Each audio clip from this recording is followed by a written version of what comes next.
Used to be when people talked about the end of the world, we locked them up, or laughed them off. Sometimes both. But we never took them seriously. Maybe we should have. But I'm getting ahead of myself. Better to start at the beginning, with the abduction of Desmond Miles, my son. This boy had no ambition, no direction, no plans for the future. What he did have was a heritage, one he chose to deny. It nearly cost him his life. He was captured and imprisoned. Those who took him believed he could help them find something. The apple. One of several artifacts we call pieces of Eden. Bits of ancient technology scattered across the globe. Some hidden, some found, all of them dangerous. Most are held by a single group, the same group that now had Desmond. You know them as Abstergo Industries. We know them as the Templars, as the enemy. We've been fighting them for thousands of years, even longer if you believe the stories of their origins. I do. After all, I've seen the truth. That's the beauty and the horror of the Animus. A device that allows us to enter and experience the lives of our ancestors. It holds the power to change everything, to show us history the way it really happened. Up until its creation, to the victor went the spoils, went the truth. We're trying to fix that, to free minds and bodies both. But there's only so much that we can do, and the Templars have the upper hand these days. But something larger than the Assassins and Templars is approaching, bigger than all of us. And if we can't find a way to stop it, these next few weeks will probably be our last. Everyone's last. In the end, it all comes down to him. To Desmond. Through the Animus, he discovered his heritage, explored the lives of his ancestors, and uncovered their secrets. When that was done, he trained. He used another ancestor to provide decades of experience in the span of a few days. It worked. We think. We hope. Soon, though, soon we'll know. That ominous date fast approaches, December 21st, 2012. None of us knows what it'll bring, only that this is where they want us to be, when it does. They've been guiding us in their own fractured, frustrating way. These voices from the first civilization, the ones who came before, a precursor race of immense power and uncertain motives. They're the ones who made the pieces of Eden. This is where they've led him, and through him, us. He stands at the entrance to this long-lost place, armed with the knowledge of Altair and the abilities of Ezio. He holds in his hands the apple of Eden, and we stand at his side, ready to support him however we can. His name is Desmond Miles, and he has brought us to the end.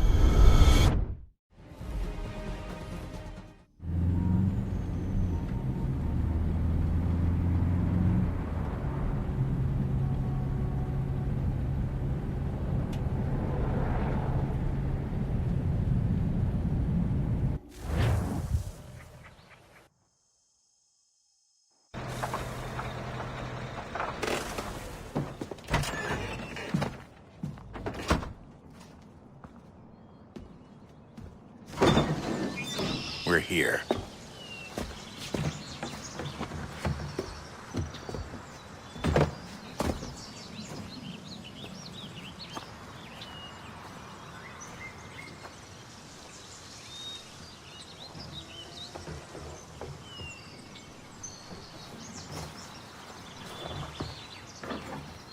Let's go.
In another moment, down went Alice after it, never once considering how in the world she was to get out again.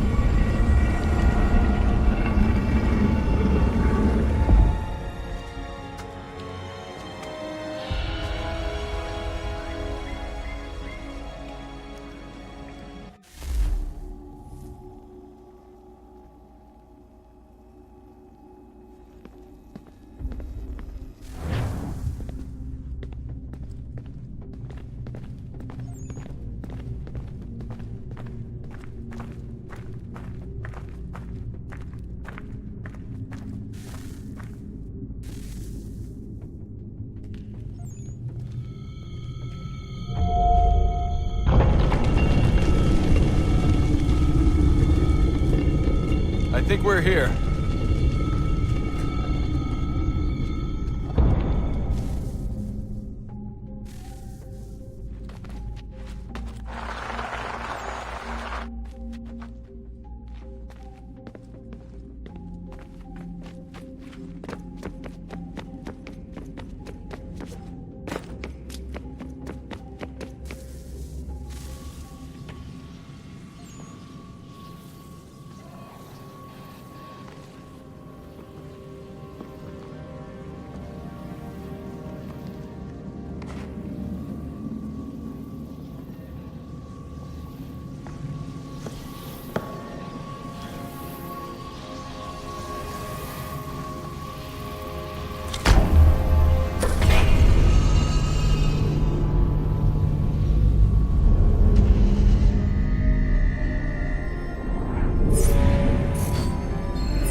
The key.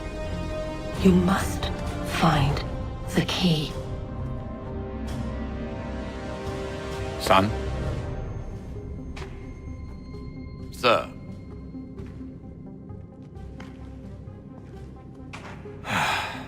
Here we go again. Desmond? Do you hear us? Yeah. What happened? The temple triggered a bleeding effect. You collapsed and entered into a fugue state. So naturally, you dropped me into the Animus instead of, I don't know, making sure I was okay? You weren't in any danger. Besides, the temple appeared to be communicating with you, and I didn't want to risk severing the connection. At least not until we knew what it wanted. Right. Of course. Son, No, it's fine. I get it. And I know what I'm looking for, by the way. It's a key. There's no idea where it is, though. I guess that's why she triggered the bleeding effect. She? Juno, Dad. She's talking to me. Okay, Desmond. While you were, visiting Constantinople, we picked up a software update for the Animus. I'd like to run a couple of quick tests, make sure there aren't any major issues. All right. What do you need me to do? We'll start simple. Walk to the marker over there.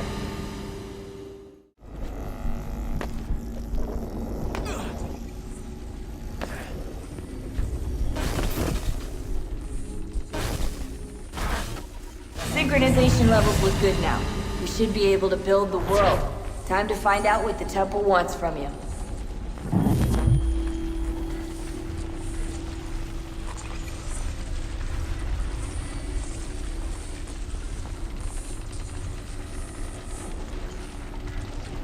Sir? Sir? Everything all right, sir? Yes, fine. I'm just preoccupied, that's all. Don't forget your invitation. Master Birch will be meeting you inside. Thank you. Where shall I retrieve you once you're done?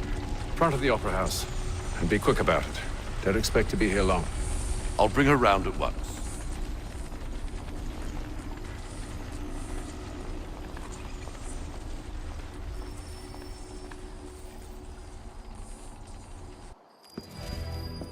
Invitation, please. Shall I take your coat, sir?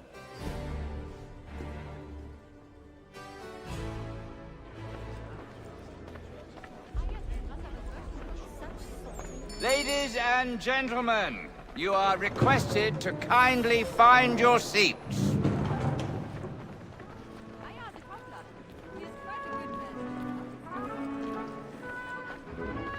Good evening, sir.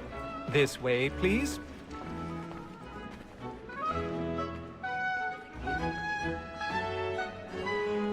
My apologies.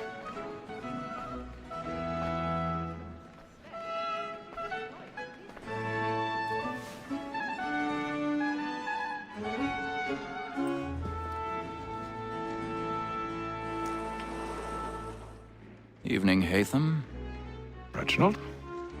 I can't tell you how happy I was to hear they'd mounted this revival. Gay's best work by far. Have you seen it before? Once.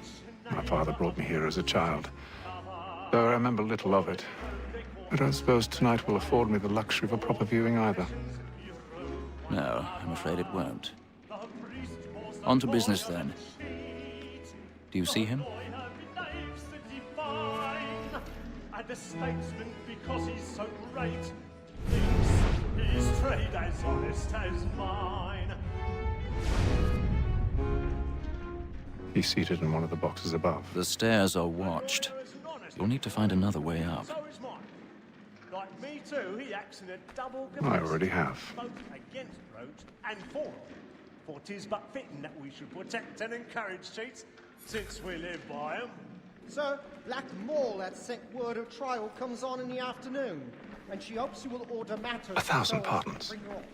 My apologies. So sorry. You may satisfy her that I'll soften the evidence. Tom Gay, sir, is found guilty. A lazy dog. When I took him the time before, I told him what would come to if he did not mend his hand. This is death without reprieve. I may mention a bucket. For Tom Gag. £40. Let Betty Sly know I'll save her from the transportation. If I can get more by her staying in. Betty has brought more goods into our locked here than any driver of the gang. And in truth, 'tis a pity to lose so good a customer. If none of the gang take her on, she may, in the common course of business, leave her 12 months longer. I love to let women skate. A good sportsman always lets the end partridges fly, because the breed of the game depends on it. Besides, here the law allows us no reward. There's nothing to be got by the death of women, except our wives. Without dispute, she is a fine woman. 'Twas to her I was obliged for my education. And to say a bold word, she hath trained up more young fellows to the business than the gaming table. Truly, Mills, my observation. Woman that seduces all mankind, like her we first were taught our evening arms. Her very life we cheat when those cheats rise. She tricks us of our money with our hearts. 'Tis woman that seduces all mankind, like her we first were taught the evening arms. Her very life. Cut and play.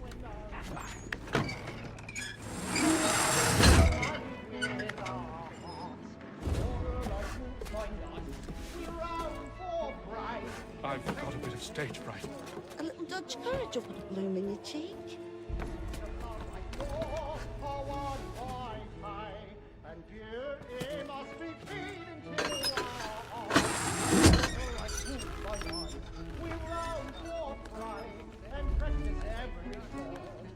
Jeremy's really burning on the boards tonight. He's a marvel.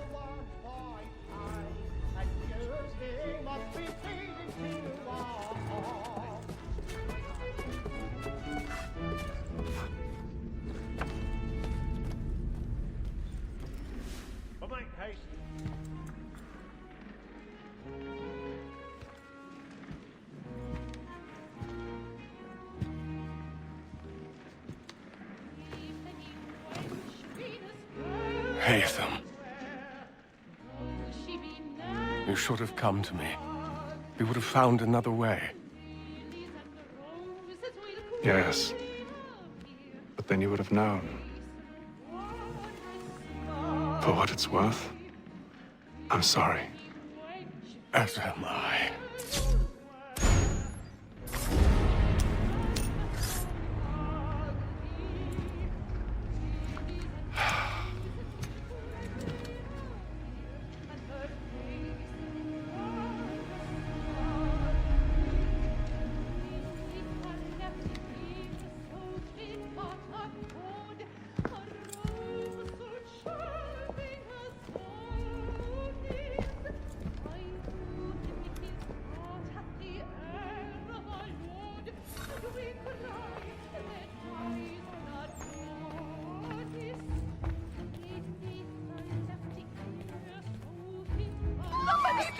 Balcony! Hurry! Come, please! Over there! That's the one that did the murder! That man there! Seize him! A man was killed in the upper balcony. But I've done no wrong. I swear Search it. him. Any weapons? I beg your pardon, man. Don't push it, please. Order! We must have order! Order! We must have order! Try to remember.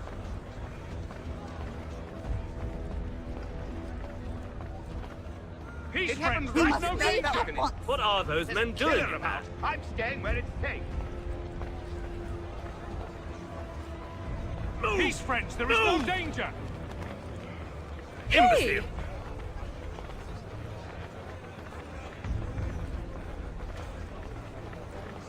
Where are you going?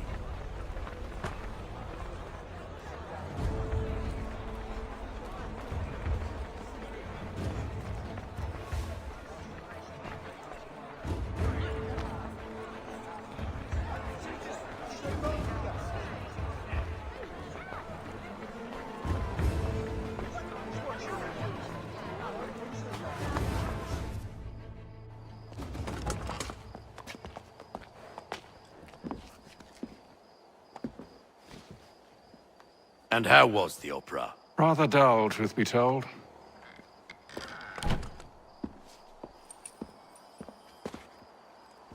Shall we be off then? Aye. To Fleet and Bride. By your command.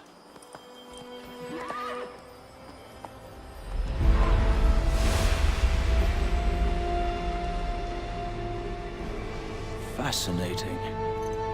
Gentlemen, I hold in my hand a key.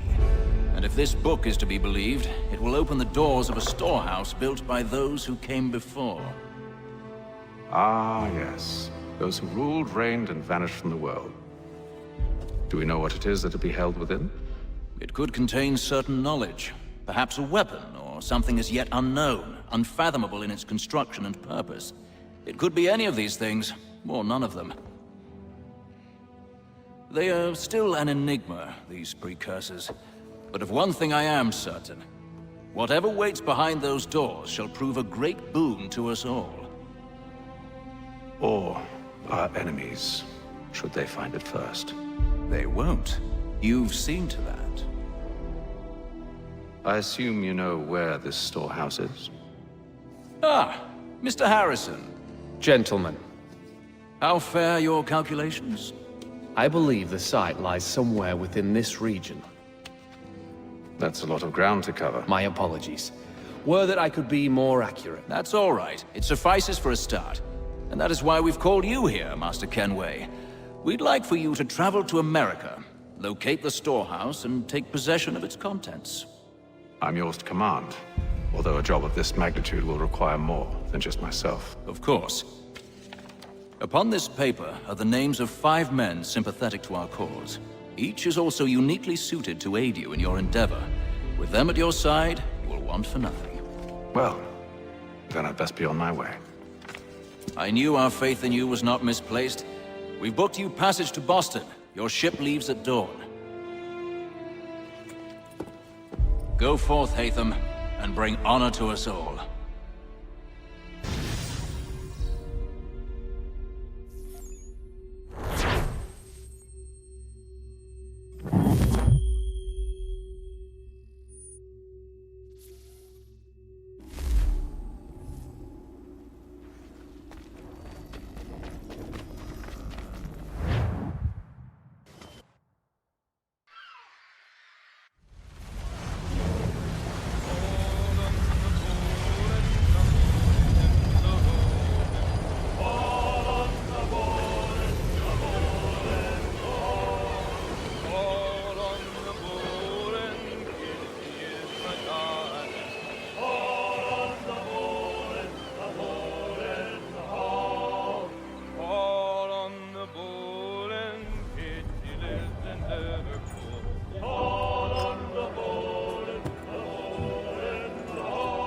fresh air might do me good.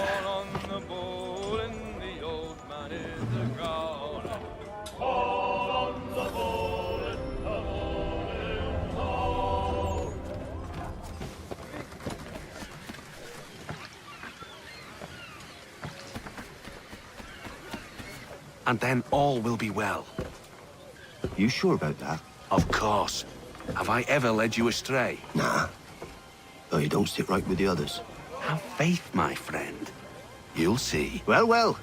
Seems our esteemed guest has deigned to grace us with his presence. You might want to head back to your quarters. Top deck's no place for tender parnells. So I thought. And yet here you are. Fancy yourself a joker, eh? Let's see how funny you find this. That's enough, Graves. Stay out of this.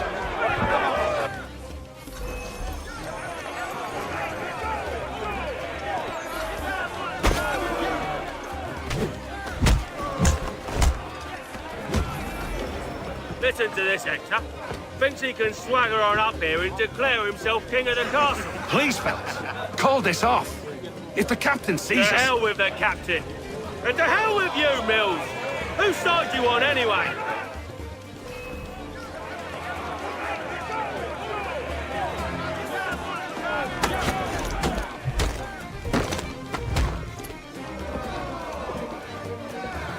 I'm ready to go again if you are. This is unwise. Why is that? You think I'm afraid of you? No. But you should be.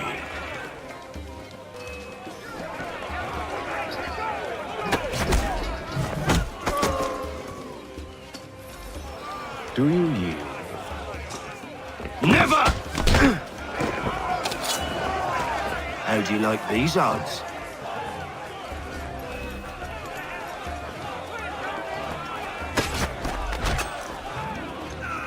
What's the meaning of this? Captain! Explain yourself at once, Mr. Kenway. These thought we were simply passing the time with a bit of sport, Captain. How about you pass the time by doing your goddamn jobs instead? I wasn't aware I was paying you to loll about. A word, please, Mr. Kenway. Oh, I nearly forgot. There's your knife back.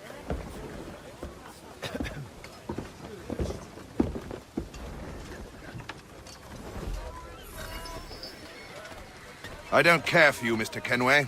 I've had nothing but trouble since you came aboard. Your problems have nothing to do with me. I beg your pardon? You're a poor leader, ill-tempered and cruel, and it's clear your crew has no respect for you. Look, I don't want to argue. In fact, I need a favor. Oh, this is rich. I suspect some of the men intend to mutiny. Really? What a surprise. As I cannot trust any of them, I am compelled to turn to you. And why should I help you? Because if they do intend to betray, I'm the only hope you have of reaching America alive.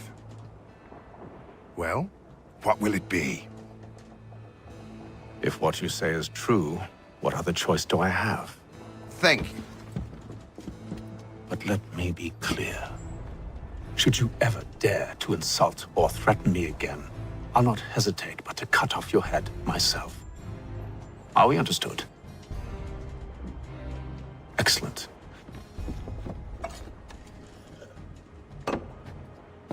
Good day.